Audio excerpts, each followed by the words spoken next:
Good evening. Welcome to this evening's council meeting. It is the council meeting for Monday, May the 12th, 2014.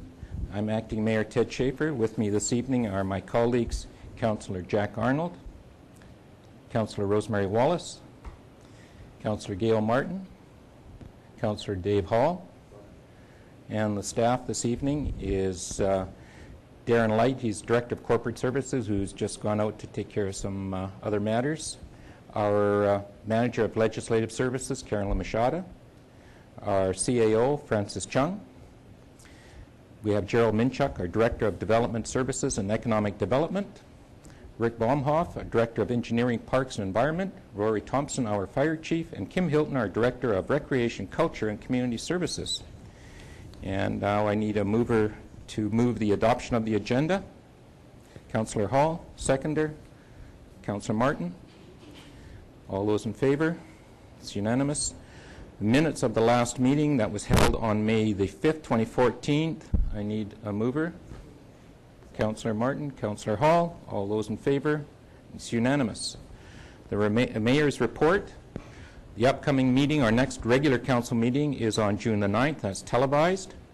Regular council meeting on June 23rd, 2014 as well.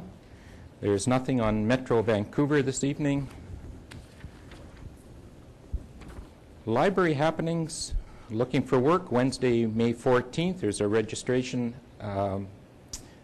Employment Services will be present for an information session about Works BC, and the free services are available. Canada Pension Plan and Old Age Security on Thursday, May 22nd from 2 till 3, and find out what's about the Canada Pension Plan and Old Age Security, including the changes. Join representatives from Service Canada to discover the benefits under each program. Next item is the shocking truth about our food on Saturday, May 24th, and join Christy Costel for an exciting introduction to the emerging science of gluconutrients and their essential role in achieving optimal health, including proper immune function. Easy for me to say. And Lego fun at the library Monday, May 26th and Monday, August 25th. That's the fourth Monday of the month. And we have the Lego. You bring the ideas, drop in and build your own dream creation at the library.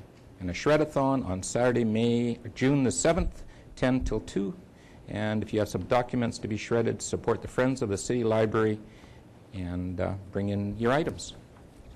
The next item I have is this past week, the local LMGA, which is the Lower Mainland and Local Government Association, had a conference. And the City of Langley had a resolution in there, which was item 7. And it was passed, I believe, unanimously. I didn't see anybody against this item at all. And this was the item on Mesa calls. And this was the, whereas the City of Langley is forever having to incur costs, we're asking UBCM and in turn the province to support this thing. And it's therefore it be resolved that the province of BC work with UBCM to develop a fair and equitable cost recovery model to compensate local governments for responding to medical first aid responder calls. And this was very similar to the one that Squamish had. It was a first responder financial assistance, and we backed them and they backed us. So it was a win-win for both parties. Councillor Martin. Thank you very much. As has been said, our resolution did carry. But I guess what concerned me is when we put in a resolution, they hand you this book, and the executive usually does comments. And I'd just like to read the comment under our resolution that was passed. And it says that the UBCM members, which is the Union of British Columbia Municipalities, where all these resolutions go to, have consistently endorsed resolutions seeking compensation for local government provision of first response services, and they name all the different times. And in response to the 2012 resolution, the provincial government pointed out that there is no requirement for local government first responder agencies to respond to medical emergencies, and emphasized that participation in the first responder program is voluntary, and each municipality determines the extent of their participation in the program. The province indicated that it would not develop a cost recovery model to compensate local governments for responding to medical emergencies, suggesting that a first responder program participants already possess the ability to directly manage all costs associated with their participation in the program. Further, the provincial government suggested that local governments participating in the first responder program can reduce the volume of calls they respond to by choosing to respond only to serious medical emergencies, as defined by the BC Ambulance Services Resource Allocation Plan. And what is said here is absolutely true. Our fire department does respond to all calls, and it is council's choice to have them not do that. And there's 4 levels of service, if I'm correct, to the fire chief, and we're level 1, or are we 4? The top one. We're 4, so we're level 4. And I guess if we want to save some money, we could tell our fire department, do not respond to anything except it's a great medical emergency. That would be car accidents and this and that and the other thing. But whose life are we going to put in jeopardy by doing that? I don't think any of us want to put anybody's life in jeopardy. So it's obvious that even though this resolution was passed and it'll go on to the UBCM, once they take it to the provincial government, again, nothing is going to happen. And again, we can, as a council, can decide to tell our fire department how we want them to respond, but I don't think any one of us want to be responsible for the life of one of our citizens or a citizen anywhere. So I just wanted to add that because I think it's important that it's probably not going to go anywhere, as all the other ones haven't done in the past. Councillor Hall. Well, I got a question about the process. So, as you say, we attempted this years ago and we didn't revisit it last year, and now we're coming forward 2 years later, and the government's position hasn't really changed. It'll only change, though, if there's some profile to this. So in terms of the process, does this resolution being passed from the Lower Mainland organization to UBCM, does it get stuck in that body of, I don't know, 100 and some odd other resolutions that are called B resolutions, and if it's totally approved along with the block, doesn't even get any debate? Or can we then, to get it more profile, when it goes to UBCM, can we pull that out of the block in some way and get a higher profile to it? Because as you say, unless it's picked up by the press or publicized in some way, the government's not going to feel pressured at all and will simply respond in the same manner. So what's the process for us going forward now when it goes to UBCM to pull this out of the block voting and have people actually speak to this motion?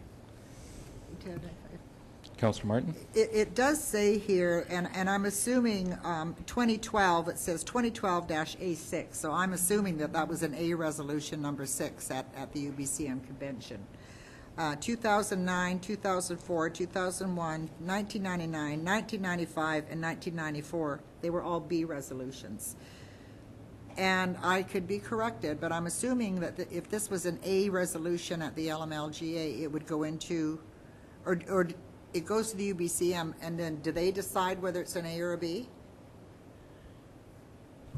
Councilor Martin, through the chair, we need to find out the process, but I believe that whether it's A or B, I could be corrected, that you can actually pull it out an item for debate. Yeah, you can pull them, I think. So, yeah. But we'll clarify that and provide that information to council. Yeah, and I mean, I think that, you know, just in response, this has been debated on the floor at the UBCM. It's not that nobody knows about it, it's just nothing ever gets done about it. So we can certainly do that at the UBCM. Councillor Hall. Well, the difficulty is that when you propose debate, there has to be the other side And the debate at the UBCM is amongst ourselves, the municipalities. So perhaps in addition, we need to seek an audience with the ministers responsible and do some work ahead of time with our own MLAs who represent us to suggest that they might lend us some support when we actually get to those discussions with the BC ministry involved.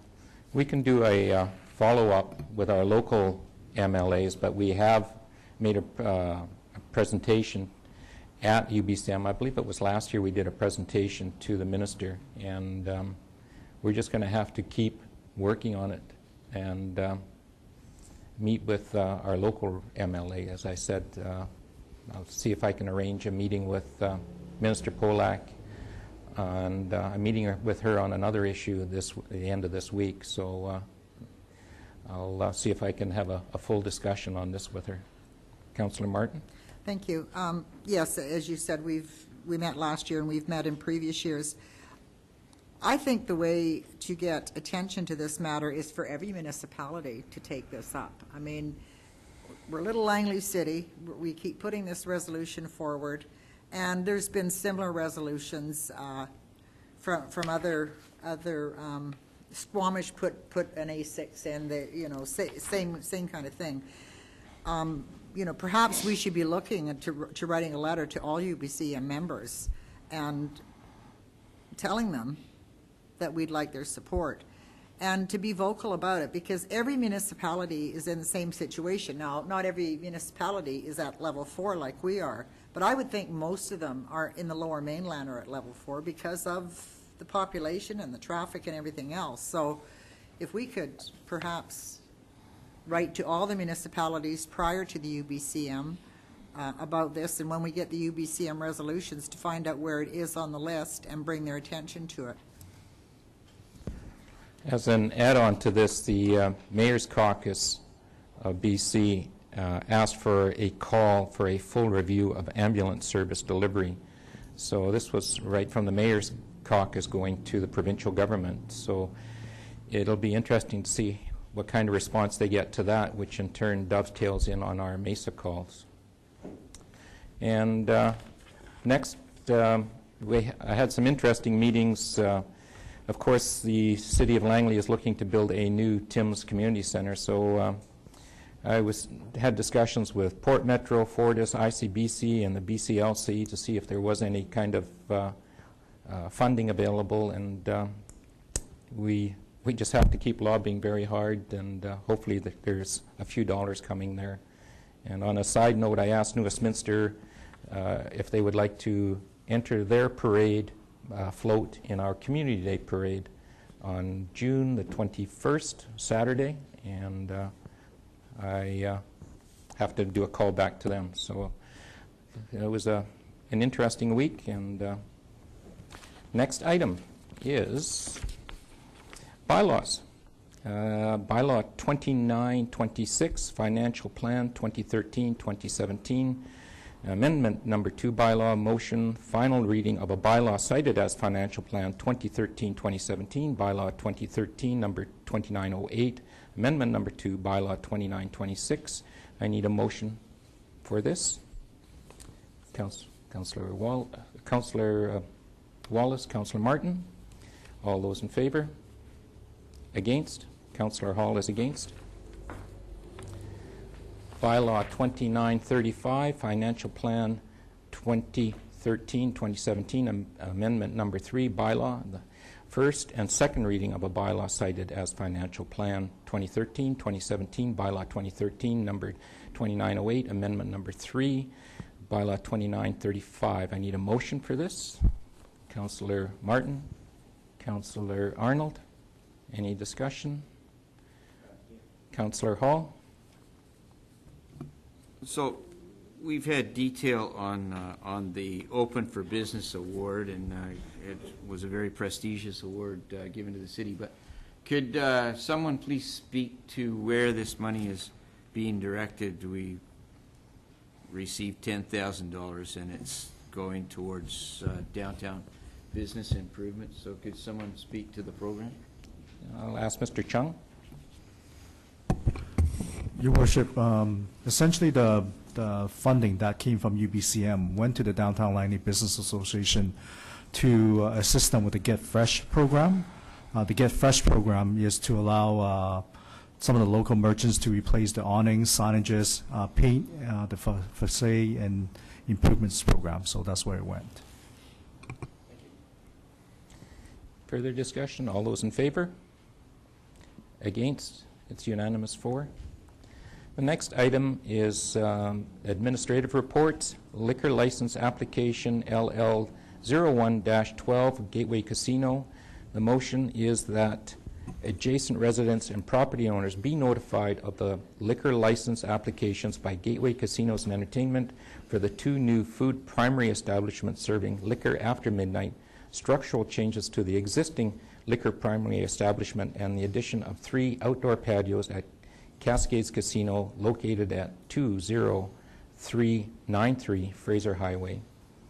That the applicant be required to erect a public notice sign on the subject property, and that a public hearing be held on June 9, 2014 to gather the views of residents and property owners.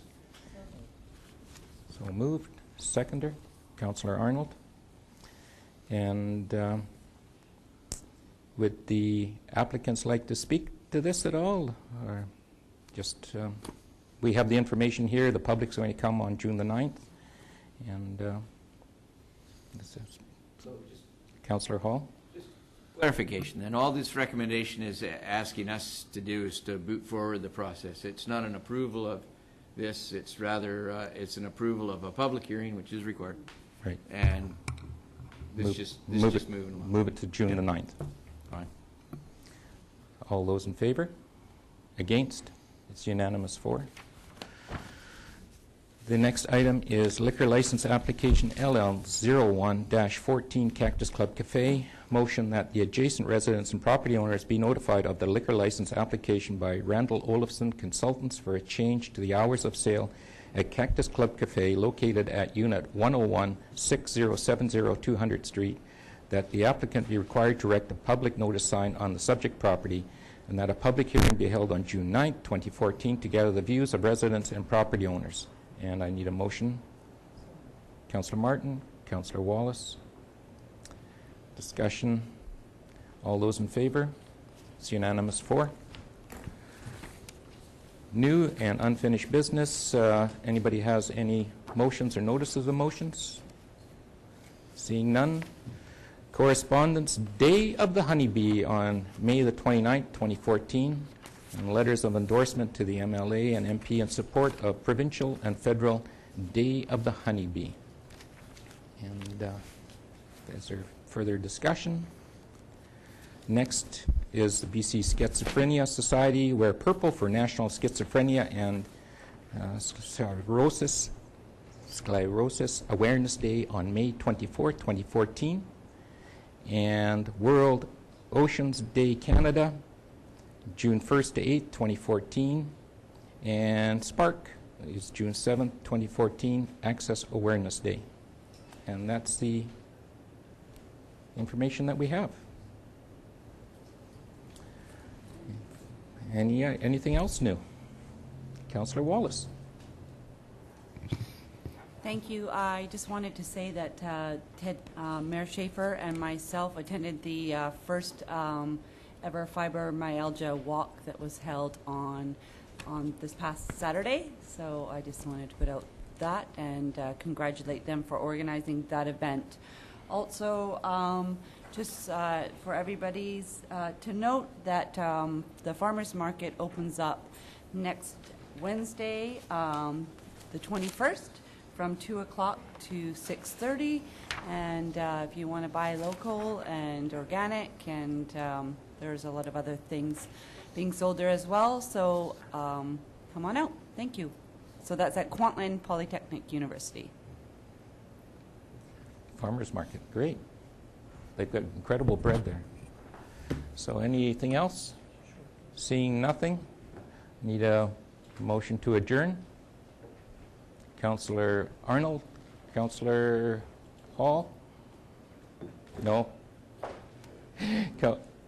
Councillor Martin? Okay, all those in favor? The council meeting is now adjourned. Thank you very much.